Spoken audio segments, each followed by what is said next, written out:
গত 5ই আগস্ট এই যে ছাত্র আন্দোলনের বিরোধিতা এবং ছাত্র আন্দোলনের চাপে পড়ে দেশ ছাড়তে বাধ্য হয়েছিলেন শেখ হাসিনা, এবং তারপরে এই মুহূর্তে বাংলাদেশের যে পরিস্থিতি, শুভাশিস বাবু, একটা শোনা যাচ্ছিল যে পট পরিবর্তন আবারও হতে পারে। তাহলে কি সেই জায়গায় এই অডিও ক্লিপটাকে হাতিয়ার করে সেই পট পরিবর্তনটাকে এই মুহূর্তে রোখার চেষ্টা চলছে? Exactly that is the scenario. দেখো, একটা জিনিস ভালো করে বোঝো, যে তোমার সংসারে অশান্তি লাগায় সে কোনোদিনই চায় না সেখানে শান্তিপূর্ণ একটা পরিবেশ ফিরে আসুক। কারণ সেটা যদি ফিরে আসে তার রেলেভেন্স বা তার সংসারে গুরুত্ব কমবে।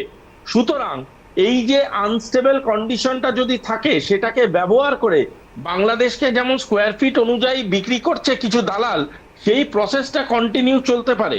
বিভিন্ন দেশের হাতে যেমন বাংলাদেশের বিভিন্ন সংস্থা, বিভিন্ন জায়গা, বিভিন্ন অঞ্চলকে বিভিন্ন দেশের হাতে যেরকম ভাবে ইউনিস সাহেব হাসি মুখে তুলে দিচ্ছেন, সেই প্রসেসটা চলতে পারে। তার এনজিও আরো যেন ফুলে ফেপে উঠতে পারে, তার পকেট আরো যেন ফুলে ফেপে উঠতে পারে। যদি উনি সত্যি চাইতেন বাংলাদেশের উন্নয়ন, বাংলাদেশের উন্নতি, উনি কেন স্ট্রেস দিচ্ছেন না on a all party intervention and a Bangladesh election? উনি কিছুতেই বাংলাদেশ ইলেকশনটা করাতে চাইছেন না। উনি কোনো মতেই চাইছেন না যে আওয়ামী বলুন, বিএনপি বলুন, ন্যাশনাল পার্টি বলুন, এবং মানে যদি তর্কের খাতিরে ধরতে চান জামাত বলুন, হোক না সবার ইন্টারভেনশন, হোক না সবার একটা ওপেন করিডোর, হোক না একটা ইলেকশন।